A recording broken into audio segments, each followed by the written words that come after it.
Good morning. I bought a tripod. Unfortunately, I didn't realize that tripods don't come with a universal pivot joint for the camera, so I can't point it down.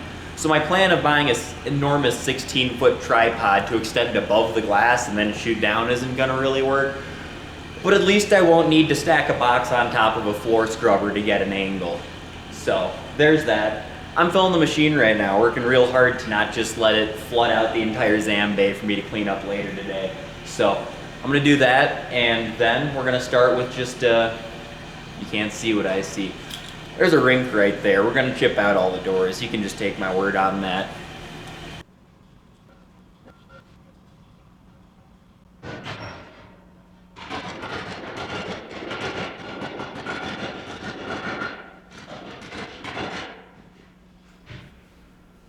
While chipping out the furthest player door, you'll see I stop and walk out onto the ice a bit. What I am doing here is just taking a moment to survey how much of the yellow kick plate is visible in my most troublesome corner. This corner builds up faster than any other, but here I am specifically looking at where I can see the ice level taper up as well as taper down from the kick plate. I'm going to edge the entire ice sheet, but by doing an extra pass in high spots, we can gently address inconsistencies and depths back in the creases of the rink. This is part of what I call my ice audit. An ice audit is something I do when I have a significant amount of maintenance time designated for one rink. I walk the ice sheet and survey ice buildup along the boards. I see if any depth plates are visible or if there are any bright spots indicating low ice. By the end of my ice audit, I have made a complete plan for edging the ice sheet, and I have noted any low spots to avoid dry shaving during my maintenance patterns.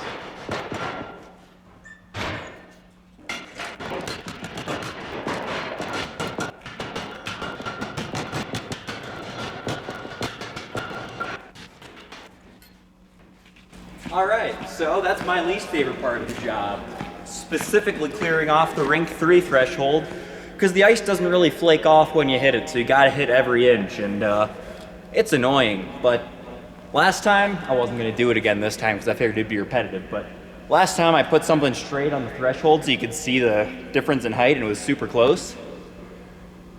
It's not close today, so I'm gonna go take you off of this tripod, put you on the mini tripod, and then find a straight stick so that I can show you.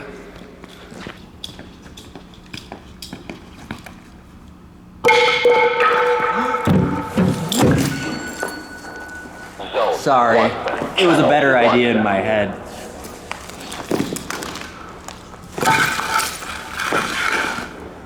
Can you see that? I don't think you can. I think I did all this for nothing, but go ahead and trust me that it's just under a ½ inch probably.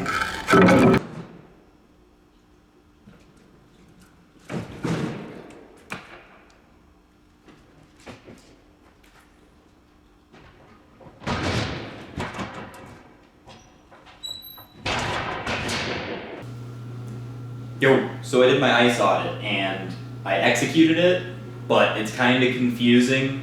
Just the way I fast forward through it and cut it, you can kind of lose your orientation. So I'm just gonna quickly go over it here before that.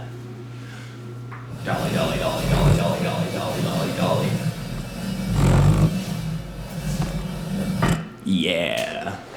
Check it out. So this is our Zamboni door. Ooh, arrow. I'm gonna come out and do a first pass right in front of the door here, but I knew it was high because earlier when we looked at it, I showed you with the piece of wood, it's about a ½ inch. So I do a second pass, but then I'll show you a shot later. I could see that all the way up through about the player door here, it was kinda high. So my second pass, I drew all the way out through here. Next, I walk across to the far player door, and I do 2 quick passes. And then from my audit earlier that I kind of talked over, it was, this is the bad corner, but honestly, the whole crease needed to be edged a bit, so I started right around the red line, I think a little before. I come all the way back here, and then I'm gonna reset and just go red line to red line, edging this half of the rink. Ooh, fun blue box. Then I go through here on this side and edge all the way through. There you go. Oh wow, look, this looks and sounds so much better, Murray. Why did you do a shot using your Sony hand camera and put it on a tripod on top of a stool? Well, because I thought it sounded fun, and it was. Anyway, here you can see the left side of the kick plate here.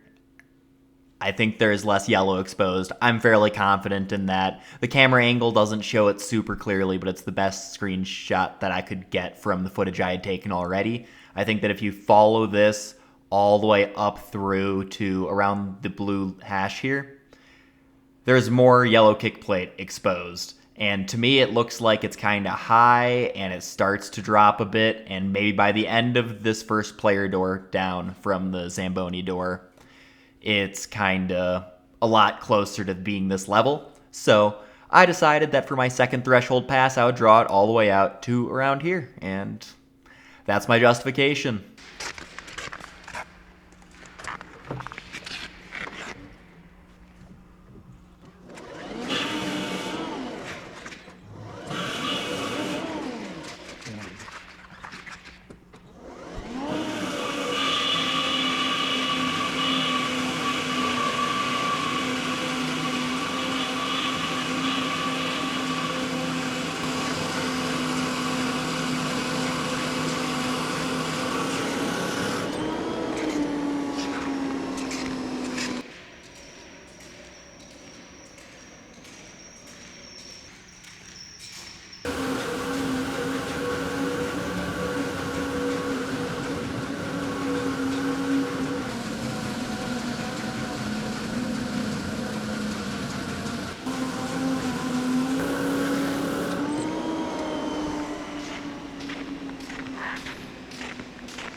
Okay, so it was actually super annoying to take the SD card out of my computer to put into the camera to film that other segment, so I'm using a third camera. This is my phone camera, and it's probably going to look better, honestly, but all of the tripod footage is unusable, so you don't really get to see the pattern I'm driving on the ice from just the GoPro angle filmed it myself. So the video is just going to end here, and that's why I kind of went so in depth on what I was doing with the edging. I guess I'm glad that this particular episode had a lot more in-depth edging than the last video, so I was able to make a video out of it. But next video, I will be able to film from over the glass down onto the ice, and I think that more topographical view is going to give a really good view of the dry shave patterns, so you can expect that.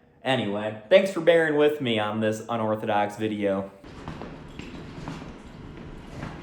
Look at it. Look at it. Good talk.